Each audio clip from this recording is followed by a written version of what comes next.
Muy bien. Qué canción, ¿no? Qué palabras que cantábamos. Consagrarme todo entero. Hay que pensar bien lo que cantamos a veces, ¿no? Pero bueno, que sea una realidad en nuestra vida. Y bueno, siempre es una alegría, un gozo estar juntos, ¿verdad? Y poder compartir un tiempo apartados, ¿no? Del ruido, del trajinar, ¿no? Del diario, de todas las presiones de la vida moderna, del trabajo, etcétera. Y bueno, dedicarnos un tiempo de pensar en las cosas del Señor, meditar en su llamado para cada uno de nosotros, en lo que Él quiere de nosotros. Qué bueno, ¿no? Qué bueno lo que nos compartía Carlitos hoy temprano. Y bueno, vamos a tratar de seguir por esa línea, quizá con otras, agregándole, ¿no?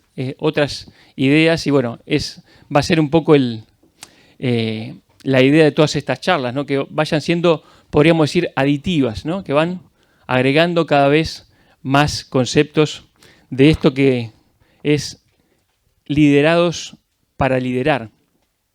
Liderados para liderar. Como ustedes saben, y hemos dicho quizá en otras oportunidades, el término líder no está en la Biblia, ¿no? Es un término que adoptamos la Iglesia, quizá de otros ámbitos, ¿no? Del ámbito empresarial, como decía hoy Carlito.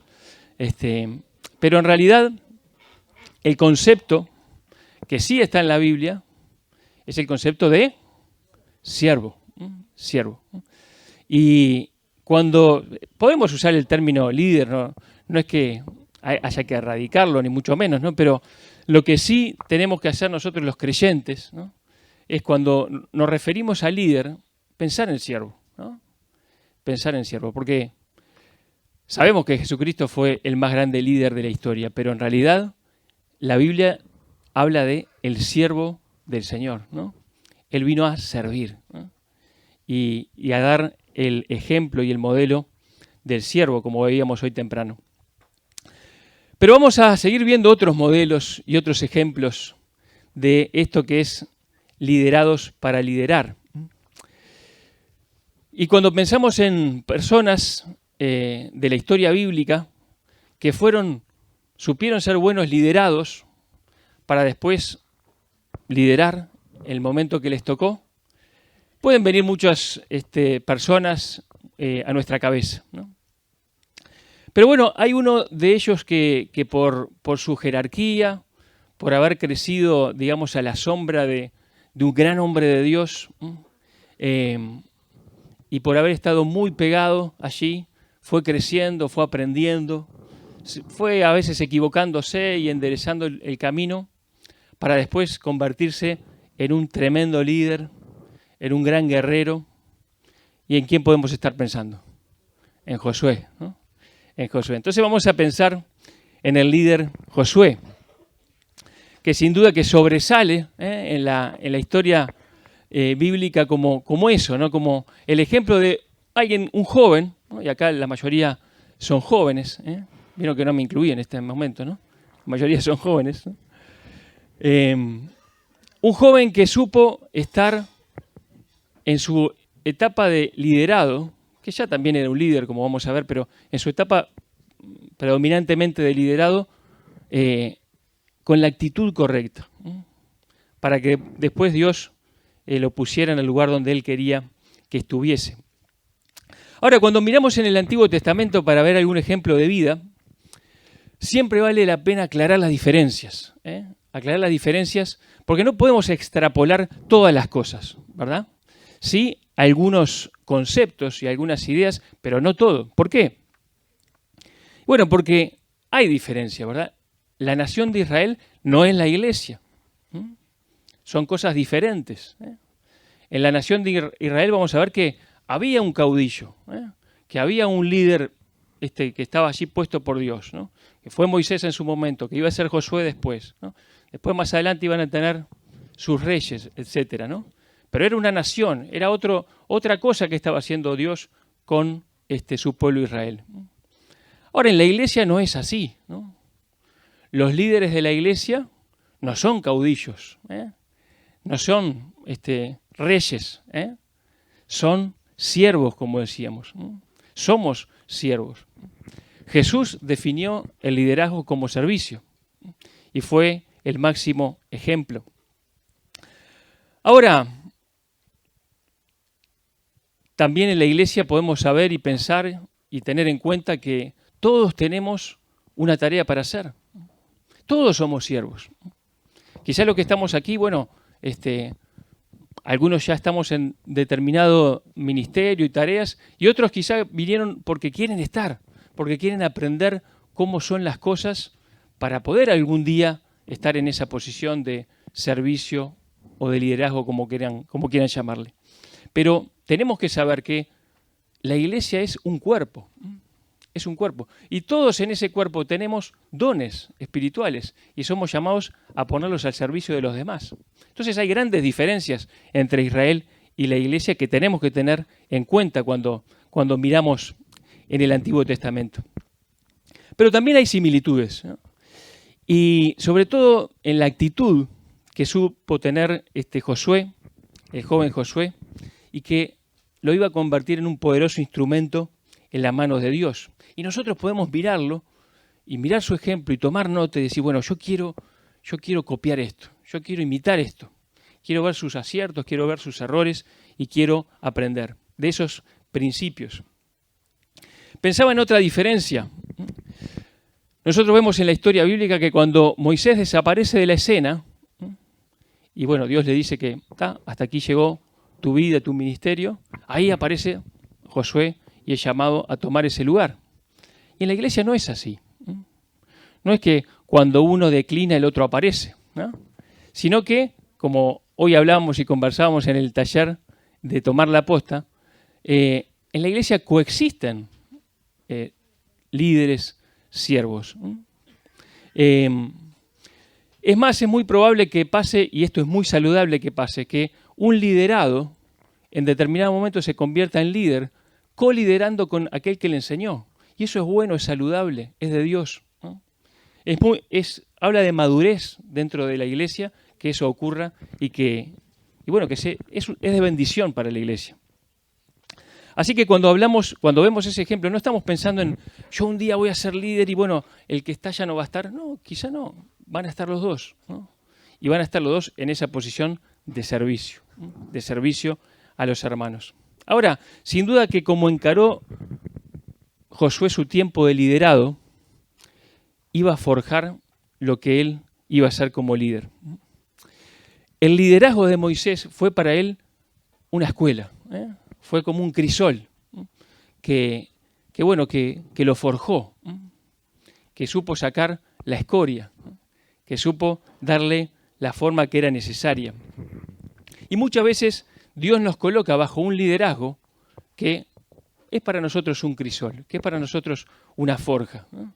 Y hay algunos que son fáciles de sobrellevar, como Moisés, que era tremendo ejemplo, y hay otros que son un poquito más difíciles, ¿no? Pensamos en David y Saúl, ¿no? La verdad que era difícil estar bajo el liderazgo de Saúl, ¿no? Muy difícil. Ahora, ¿lo forjó a David? Claro que sí, ¿no? Y quien se iba a convertir David después en su vida, tuvo mucho que ver también con ese tiempo de forja que tuvo bajo el liderazgo de alguien tan difícil como Saúl. En Efesios capítulo 4 dice que Dios da dones y habla de personas, ¿no? Y habla de personas que Dios da a la iglesia. Quizá podríamos pensar que de lo más valioso que Dios da a su pueblo son personas capacitadas para ayudar a otros a que hagan la obra, el trabajo que Dios nos dejó para hacer y para edificar el cuerpo de Cristo. Dios va a poner personas en nuestra vida para que nos edifiquen, que nos capaciten, para que después nosotros edifiquemos y capacitemos a otros y así sucesivamente, como también Pablo le decía a Timoteo. Ahora, entonces, la propuesta de esta charla y quizá de este retiro podría ser que si estás en ese camino de, muchos de los que estamos acá ya estamos en determinado lugar de servicio, ¿no? Pero quizá otros están viendo, bueno, a ver dónde Dios me va a poner, a ver en qué ministerio me voy a desarrollar. Si estás en eso, que te pongas en las manos de Dios, ¿no? Que te pongas en esa fragua, ¿no? Que Dios te pueda moldear, trabajar a la manera de Dios, para que un día puedas ser un líder así, a la manera de Dios, un líder siervo. Ahora también el día que puedas liderar, como pensábamos hoy temprano, vas a seguir siendo liderado. Y eso también es bueno y saludable saberlo. Así pensó Dios las cosas en su iglesia. Por eso el liderazgo de la iglesia no es único, es plural. Es plural, se hace en conjunto. Y eso es bueno y es protector. ¿Saben de qué nos protege? De nosotros mismos, ¿no? El que el liderazgo de la iglesia sea plural me protege de mí mismo, ¿eh? De mi orgullo, de meter la pata, ¿no? Qué bueno que es y qué saludable que estemos coliderando, ¿eh? Sirviendo en conjunto con otros que tienen la misma responsabilidad que la que uno tiene.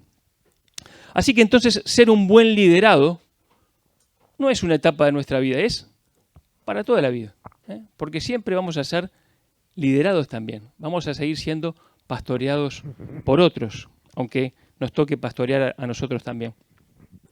Ahora, cuando miramos la vida de Josué, podríamos decir que hay tres grandes momentos o tres grandes eventos del liderado Josué, ¿eh? Que lo forjaron, lo formaron, ¿no? Y de cada uno de ellos vamos a aprender algunas lecciones. Vamos a ir a Éxodo, capítulo 17, versículo 8 al 13. Es la primera vez que la Biblia nos habla de Josué. La primera vez que la Biblia nos habla de Josué es en Éxodo 17, 8 al 13. La primera instancia que vamos a ver es la guerra contra Amalek, ¿no? Después vamos a ver algo acerca de a los pies del Sinaí, podríamos decir. Y después vamos a ver reconociendo la tierra, pero eso lo vamos a dejar para mañana. Entonces dice Éxodo 17, 8. Entonces vino Amalek y peleó contra Israel en Refidim. Y dijo Moisés a Josué: escógenos varones y sal a pelear contra Amalek. Mañana yo estaré sobre la cumbre del collado y la vara de Dios en mi mano. E hizo Josué como le dijo Moisés, peleando contra Amalek. Y Moisés y Aarón y Hur subieron a la cumbre del collado. Y sucedía que cuando alzaba Moisés su mano, Israel prevalecía. Mas cuando él bajaba su mano, prevalecía Amalek. Y las manos de Moisés se cansaban. Por lo que tomaron una piedra y la pusieron debajo de él, y se sentó sobre ella. Y Aarón y Hur sostenían sus manos, el uno de un lado y el otro de otro. Así hubo en sus manos firmeza hasta que se puso el sol. Y Josué deshizo a Amalek y a su pueblo a filo de espada. La primera vez que aparece Josué es acá. O sea que sin duda que Josué ya era conocido. Cuando aparece en la historia bíblica, ya era conocido por quién era, para Moisés sin duda, y para el pueblo. Ahora pensaba en algunas cosas que podemos ver de este pasaje, ¿no? Primero, pensaba que Josué era alguien de confianza, ¿no? Era alguien que se le podía confiar en una situación crítica algo para hacer y estaba descansado, el líder, en este caso Moisés, de que él lo iba a cumplir, ¿no? Y saben, ser de confianza no es poca cosa, ¿no? Es muy importante, ¿no? Cuando somos liderados, responder acertadamente a una situación crítica es importante, que alguien te pueda delegar una tarea y quedar tranquilo porque la vas a cumplir, ¿no? Porque sos de confianza, ¿no? Porque sos responsable, ¿no? Porque ya estás trabajando, como nos decía hoy Carlitos, ¿no? Y entonces, al que es fiel en lo poco, también en lo más es fiel. Y así se avanza, ¿verdad?, en la vida de servicio, ¿no? Bueno, se empieza con alguna responsabilidad, quizá, entre comillas, pequeña, pero al cumplir con esa, bueno, se puede confiar algo más, y después algo más, y después cuando uno quiere acordar, está con grandes responsabilidades, ¿no? Pero así se avanza en la vida de servicio. Así que era una persona confiable, pero además que era una persona confiable, Josué era una persona que sabía rodearse también de las personas adecuadas, ¿no? Porque Moisés le dijo, escógenos varones, ¿no? Armate un ejército. Y eso no era tan sencillo, ¿verdad?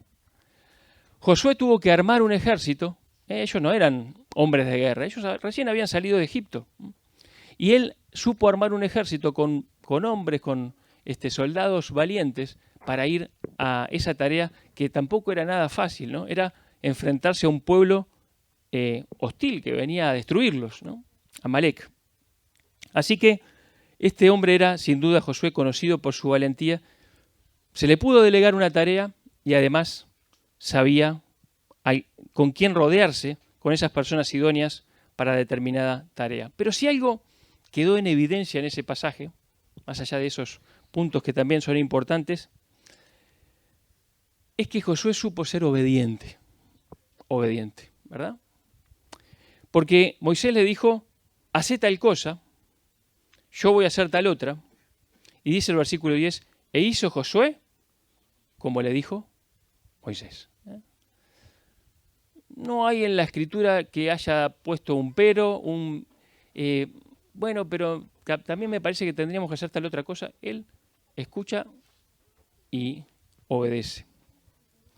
Y la obediencia puede sonar poco simpática, ¿no?, en un mundo posmoderno de la posverdad, ¿no?, pero sin duda que es fundamental en alguien que es liderado, que sea obediente. No estamos hablando de una obediencia ciega, militar, ¿no? Y eso, ahí estamos con las diferencias con el Antiguo Testamento. Pero sí, la sujeción es importante. La sujeción a las autoridades que Dios ha puesto sobre nosotros, ¿no?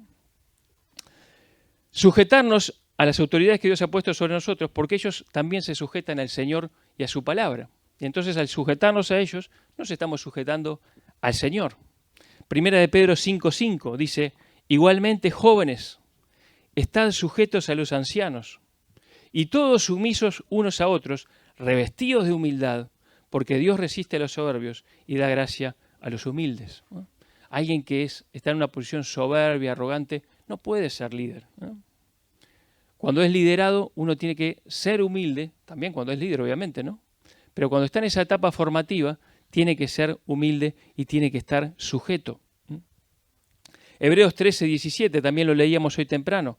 Obedeced a vuestros pastores y sujetaos a ellos, porque ellos velan por vuestras almas, como quienes han de dar cuenta, para que lo hagan con alegría y no quejándose, porque esto no os es provechoso. Sujetarse a las autoridades que Dios ha puesto sobre tu vida es básico si algún día Dios te va a poder usar como líder, como siervo dentro de su pueblo. Por supuesto que no son perfectos, pero Dios los puso allí, por algo. Y en esto quizá tenemos que hacer alguna aclaración, ¿no? Un pastor, un anciano vela por tu alma, busca tu bien, quiere lo mejor para ti. Te va a dar un ejemplo, te va a dar consejos, te va a guiar, te va a conducir. Pero ciertamente un anciano, un pastor, no va a querer manejar tu vida. ¿Y por qué decimos esto? Porque hay abusos también, ¿no? Y lamentablemente los ha habido en la historia de la iglesia. Casos de abusos de gente inescrupulosa, ¿no? Uno puede ser un anciano, un líder de jóvenes, adolescentes, ¿no? Y puede guiar y puede aconsejar con la escritura, ¿no? Pero no estamos llamados a decirle a la gente lo que tiene que hacer, ¿no? Mirá, vos casate con tal persona, vos invertí tu dinero de tal manera. Eso no es así, ¿no? Nosotros como líderes, como siervos, tenemos que aconsejar con la palabra de Dios, ¿no? Pero no manejar la vida de las personas. Eso es diferente, ¿verdad? Y eso no estamos llamados a hacerlo. Ahora, porque haya inescrupulosos que hacen las cosas mal, no por eso nosotros no vamos a hacer lo que nos toca, ¿no? Y lo que Dios nos dice a nosotros es, sujetaos a ellos, ¿no? Siempre en el sentido y en el entendido de que el líder, el anciano, se está sujetando al Señor y a su palabra, y de ahí surge su autoridad. Ese es el plan de Dios, ¿no? Que yo como liderado me sujete a mi líder, que a su vez se sujeta al Señor. Ahora, una cosa que también se desprende de este pasaje, aparte de la obediencia, es algo más, ¿no? Una lección que Josué iba a aprender y que sin duda nunca iba a olvidar, ¿no? El coraje, la valentía de Josué es evidente, ¿verdad? Porque le dicen, anda a pelear contra este pueblo que viene con todo y viene a destruirnos, y él arranca y va, ¿no? Eligió a los mejores, ¿no? Eligió a los que iban a pelear también con él, codo a codo. Pero aquel día, en aquella batalla, Josué aprendió, así muy tempranito en la vida, la primera vez que la vemos aparecer en la Biblia, Josué aprendió que la batalla y la victoria dependió de otro factor, ¿no? De otro factor, y que fue el factor espiritual, ¿no? Ustedes lo han leído conmigo, ¿no? Ahí, aquel día, Moisés le dijo que él iba a estar en la cumbre del collado, ¿no? Que él iba a estar orando, que él iba a estar intercediendo. Y uno dice, bueno, está bien, es importante la oración, es importante que interceda, ¿no? Pero qué importante que fue, ¿no? Fue el factor decisivo en la victoria. Tanto es así que cuando la intercesión bajaba, prevalecía el enemigo. Y sin duda que esto fue una lección que Josué aprendió y le quedó en su corazón. Aprendió aquel día a depender de Dios, ¿no? La lección de la dependencia, ¿no? Experimentó el poder de Dios a través de la oración y sin duda que su alma quedó cautiva aquel día. Dice el Proverbio 21, 30 y 31, no hay sabiduría, ni inteligencia, ni consejo contra Jehová.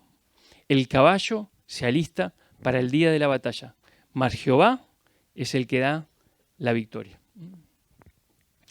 Es importante que nos preparemos, por supuesto, ¿no? Es importante que demos lo mejor, por supuesto. Ahora, ¿de quién depende la victoria? Del Señor. Dice Zacarías 4:6. Entonces respondió y me habló diciendo, esta es palabra de Jehová a Zorobabel, que dice, no con ejército, ni con fuerza, sino con mi espíritu, ha dicho Jehová de los ejércitos. La lección de dependencia que Josué aprendió tan temprano en su ministerio, vos y yo la tenemos que aprender también. Y tenemos que tenerla muy clara.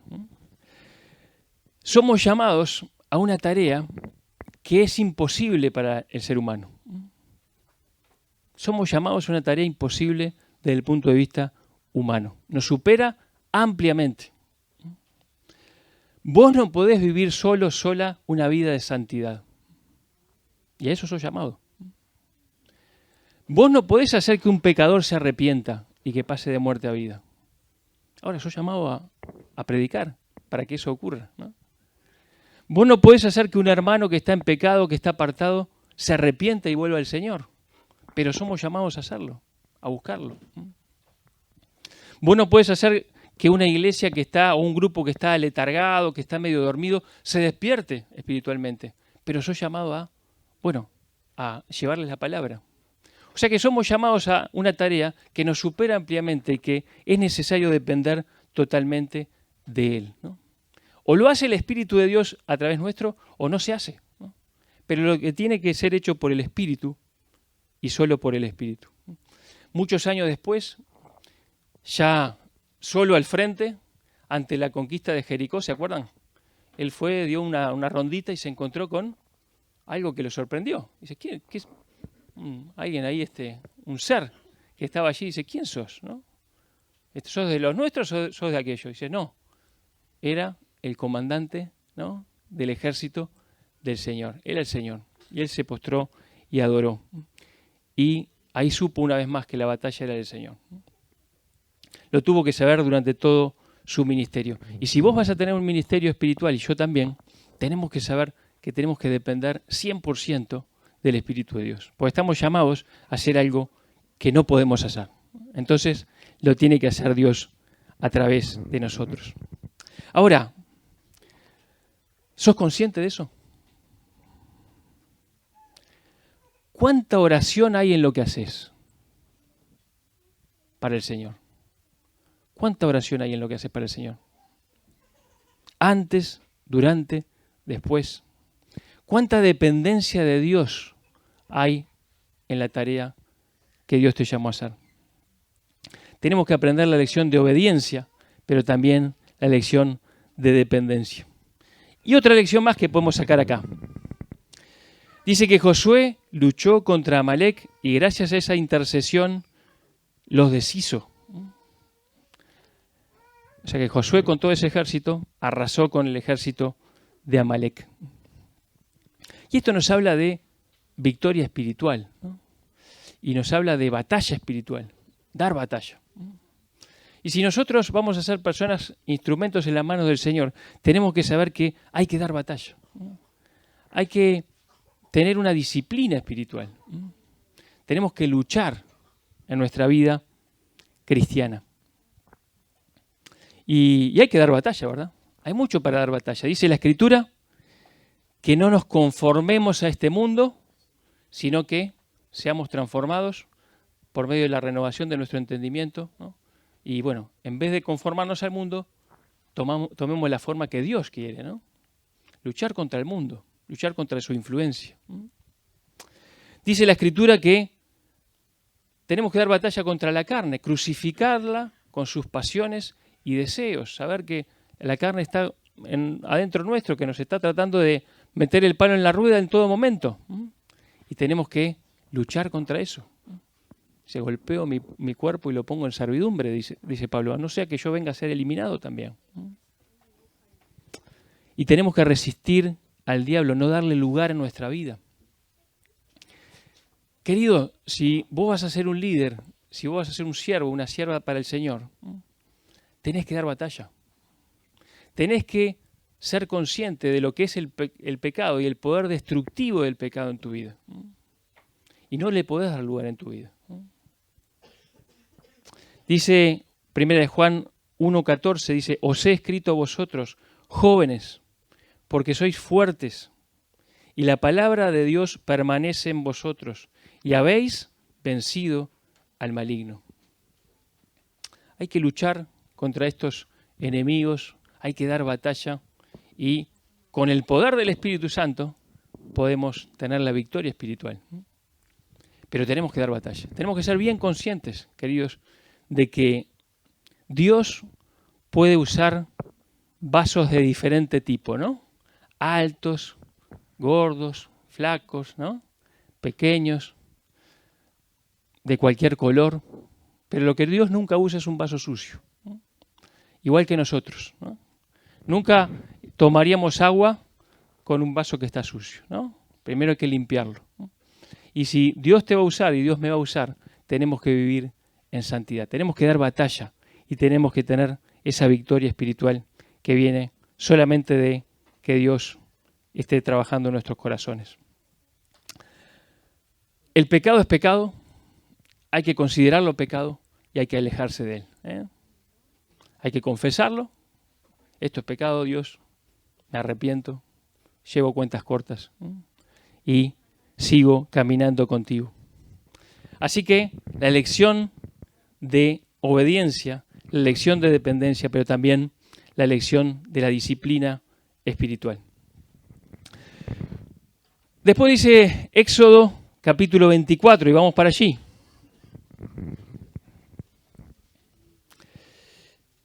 Éxodo 24, 9 al 18. Acá el momento era que habían llegado hasta los pies del Sinaí. Y dice, y subieron Moisés y Aarón, Nadab y Abiú, y 70 de los ancianos de Israel, y vieron al Dios de Israel. Y había debajo de sus pies como un embaldosado de zafiro, semejante al cielo cuando está sereno. Mas no extendió su mano sobre los príncipes de los hijos de Israel, y vieron a Dios, y comieron y bebieron. Entonces Jehová dijo a Moisés, sube a mí al monte y espera allá, y te daré las tablas de piedra y la ley y mandamientos que he escrito para enseñarles.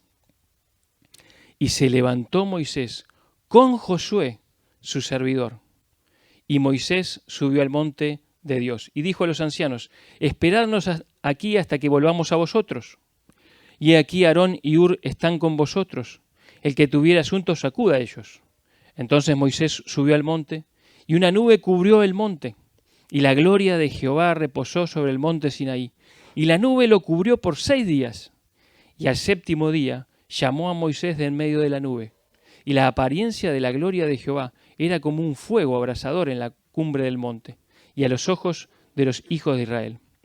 Y entró Moisés en medio de la nube, y subió al monte, y estuvo Moisés en el monte 40 días y 40 noches. Y ahí, ¿quién estaba? Josué también, ¿no? Ahí a los pies de ese monte. Un pasaje impresionante, ¿no? A los pies del Sinaí, donde Dios entregaría a su pueblo su santa ley, ¿no? Y ahí se iba a manifestar Dios de una forma sobrenatural, imponente, ¿no? Y cuando Dios llama a Moisés, ahí estaba Josué, ¿no? Estaba donde tenía que estar, ¿no? Estaba junto con Moisés, aprendiendo, viendo, recibiendo esa influencia de ese líder, de ese siervo de Dios. Acá Josué es definido como un ayudante de Moisés, como un servidor, ¿no? Era su más cercano ayudante, su más cercano aprendiz, ¿no? Y esta característica de Josué haría una gran diferencia en su vida, ¿no? Porque gracias a esta proximidad que tenía con Moisés, ¿no?, pudo aprender acerca de la comunión con Dios que tenía Moisés, de su intimidad con el Señor, ¿no? Y pudo experimentar cosas que otros sin duda no pudieron ver, ¿no?, o por lo menos no pudieron ver de tan cerca. Y eso se debe, sin duda que debe haber causado en Josué una impresión muy fuerte, ¿no? Lo debe haber marcado para siempre, porque él quizá dijo, si se puede hacer eso, si se puede estar así de cerca con respecto a Dios, yo quiero eso para mí también. Yo quiero eso para mi ministerio, ¿no? Y qué bueno que es esa proximidad, ¿no?, con los siervos de Dios, con otros líderes, tomar ejemplo. El ejemplo de nuestros líderes debe ser imitado, ¿no? Ahora, para aprender de ellos hay que estar cerca de ellos, ¿no? Vivir junto a ellos y aprender de su forma de encarar la vida. Y esto es otra cosa que podemos aprender, ¿no? Capaz que más para la etapa que te toque ser líder, ser siervo, ¿no? Dios te invita a vivir de puertas abiertas. No se puede ser siervo de Dios en su iglesia con las puertas cerradas, ¿no? No, esto es mi vida privada, allá está la iglesia. No camina así, ¿no? Hay que vivir de puertas abiertas, ¿no? Te tienen que conocer cómo tratas a tu cónyuge, a tus hijos, ¿no? Te tienen que ver, ¿no? Si tenés que influir así, hay que vivir de puertas abiertas. Ahora, qué importante la proximidad que tenía Josué con Moisés. Dice el Proverbio 13:20, el que anda con sabios, sabio será, mas el que se junta con necios será quebrantado. Muchas veces nos referimos a este pasaje usando la segunda parte, como diciendo, viste, aconsejando a quien no te juntes con necios porque vas a ser quebrantado. Pero tenemos que encarar también y hacer hincapié en la primera parte, ¿no? El que anda con sabios será sabio. Hay que juntarse más con esas personas espirituales, con esos referentes, ¿no?, con esos líderes, con esos siervos a través de los cuales Dios obra. Si andas con sabios, serás sabio. Si vives con los sabios, su sabiduría será transmitida. Hebreos 13:7, acordaos de vuestros pastores, que os hablaron la palabra de Dios. Considerad cuál haya sido el resultado de su conducta e imitad su fe. Hay que considerar cuál haya sido el resultado de su conducta, ¿no? Mirá, Dios los usa, están cerca de Dios, ¿no? Dios hace su obra a través de ellos. Imita su fe. Su fe en el sentido de la vida como viven la vida de fe, como expresan la vida de fe. Y para eso hay que estar cerca de ellos y verlos. Sed imitadores de mí como yo de Cristo, decía Pablo, hoy lo leíamos, ¿no? Así que la lección de la proximidad, podríamos decir esto, ¿no? Estar cerca de esos sabios que Dios usa. Pero hubo algo en Josué que causó más impacto, ¿no? Que sería esta proximidad, esta comunión con Dios, ¿no? Y así vemos que Josué iba progresando, iba creciendo. Él estaba como muy cerca de la gloria del Señor, ¿no? Y saben, alguien que Dios va a utilizar en el ministerio, que va a ser líder, que va a ser siervo, debe aspirar a más, ¿no? A conocer más a Dios y a seguir conociendo a Dios. Y dice Éxodo 33, 7, 11, vamos hasta ahí. Éxodo 33, 7 al 11. Y este es el último pasaje que leímos. Dice: y Moisés tomó el tabernáculo y lo levantó lejos. El pueblo había pecado, Dios se había enojado con el pueblo. Y dice: y Moisés tomó el tabernáculo y lo levantó lejos, fuera del campamento. Ya Dios no podía ir con ellos, ¿no? Y lo llamó el tabernáculo de reunión. Y cualquiera que buscaba a Jehová salía al tabernáculo de reunión que estaba fuera del campamento. Y sucedía que cuando salía Moisés al tabernáculo, todo el pueblo se levantaba y cada cual estaba en pie a la puerta de su tienda y miraban en pos de Moisés hasta que él entraba en el tabernáculo. Cuando Moisés entraba en el tabernáculo, la columna de nube descendía y se ponía a la puerta del tabernáculo y Jehová hablaba con Moisés. Y viendo todo el pueblo la columna de nube que estaba a la puerta del tabernáculo, se levantaba cada uno a la puerta de su tienda y adoraba. Y hablaba Jehová a Moisés cara a cara, como habla cualquiera a su compañero. Y él volvía al campamento. Pero el joven Josué, hijo de Nun, su servidor, nunca se apartaba de en medio del tabernáculo. Pero el joven Josué, hijo de Nun, su servidor, nunca se apartaba de en medio del tabernáculo. Qué tremendo esto, ¿no? Vemos esa progresión, ¿no? Josué vio cómo él se comunica con Dios, cómo Dios está en franca comunión cara a cara, y yo quiero más de eso, ¿no? Y entonces cuando empezó a ver que, bueno, el pueblo pecó, el tabernáculo de reunión se colocó afuera, Moisés iba a hablar con Dios, pero dice: no, pero yo me quedo acá, yo me quedo donde Dios está. Él estaba, podríamos decir, en esa reunido con Dios permanentemente, ¿no? Josué quería estar siempre en la presencia, cerca de la presencia de Dios. Y como decíamos, ¿no? Si vos aspirás a ser siervo, a ser líder, tenés que bogar mar adentro, como dice, ¿no? No te puedes quedar en la orillita del conocimiento de Dios. Tenés que bogar mar adentro. Tenés que crecer en la intimidad con Dios y seguir creciendo y buscar a Dios en intimidad.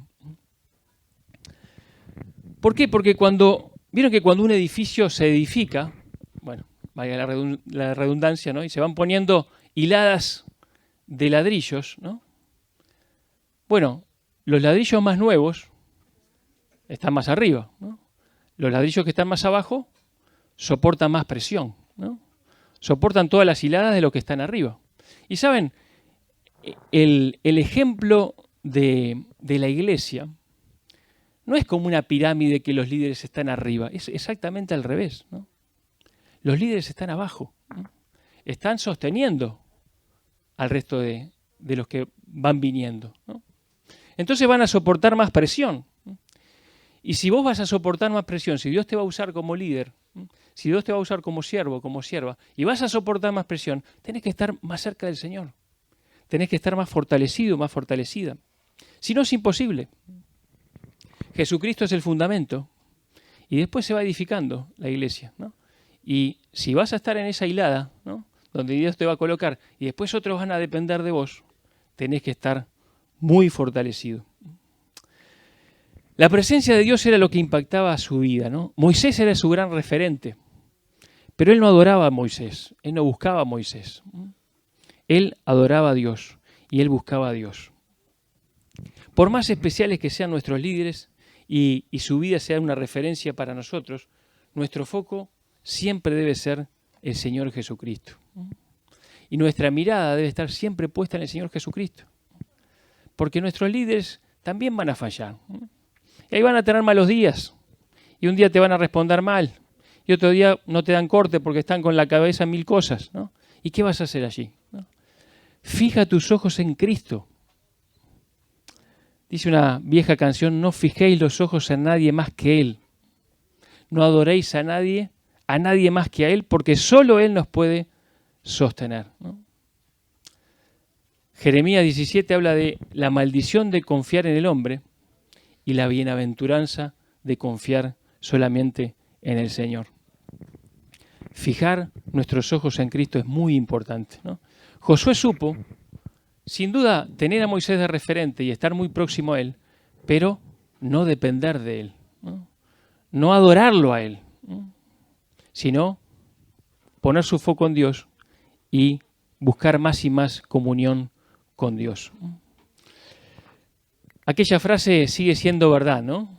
El secreto de la vida está en la vida secreta, ¿no?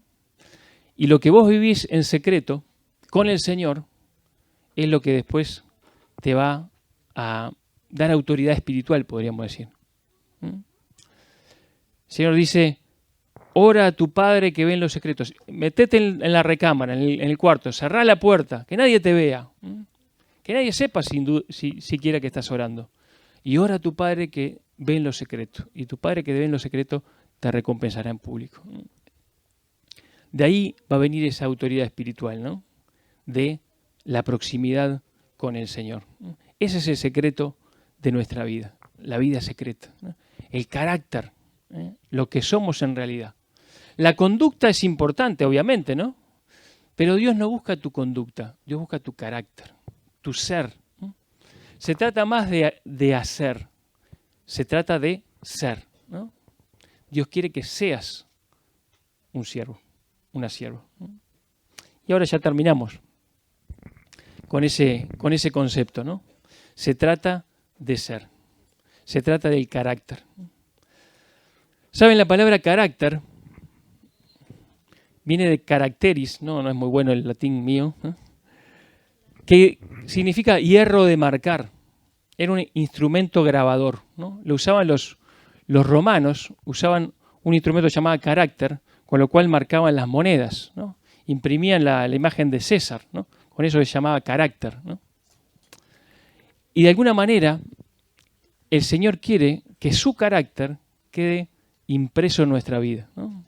Que el carácter de Cristo sea lo que se pueda ver en mi vida, en tu vida, ¿no? Y eso va a ser la diferencia.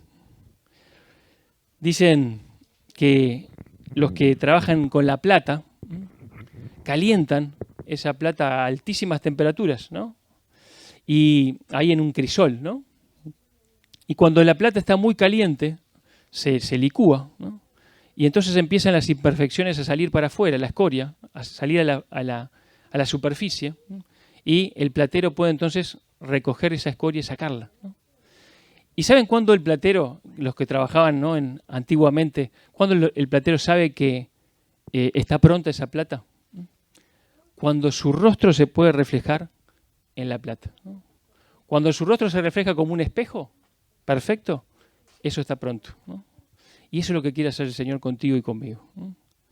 Trabajar nuestra vida, quitar la escoria, quitar lo que no sirve, podar lo que no sirve, ¿no?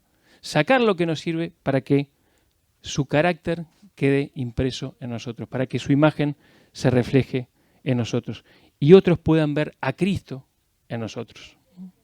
Y de eso se trata el desafío. Mañana vamos a poder seguir viendo el otro episodio que nos quedó, ¿no? Con otros desafíos, con otras reflexiones. Pero hoy vamos a quedarnos con esto. ¿Les parece si oramos? Padre que estás en el cielo, te damos gracias, Padre, por tu palabra. Gracias, Padre, por esos ejemplos que dejaste en la Escritura para que veamos de otras épocas, pero para que veamos, Señor, cómo tú forjaste a esos hombres, a esas mujeres que después utilizaste, que fueron tus instrumentos en tus manos, Padre.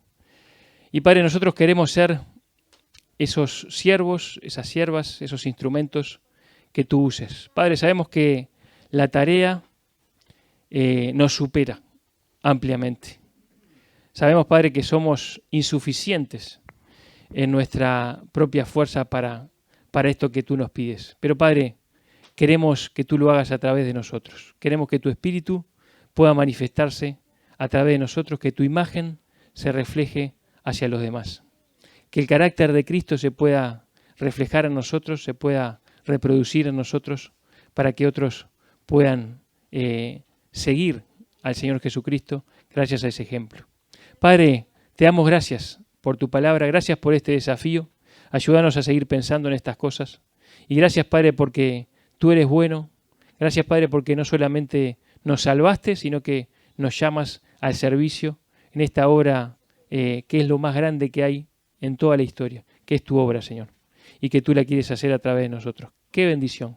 Gracias, Padre, por eso tan grande que no comprendemos del todo, pero que tú estás haciendo en medio nuestro. Y sabemos que tú estás levantando siervos y siervas de este grupo y de otros hermanos y hermanas que no están en este grupo. Tú estás levantando para que te sirvan, para utilizarlos, para que tu iglesia siga creciendo. Te damos gracias por eso, Padre, y te pedimos que podamos seguir aprendiendo de ti. En nombre de Cristo Jesús. Amén.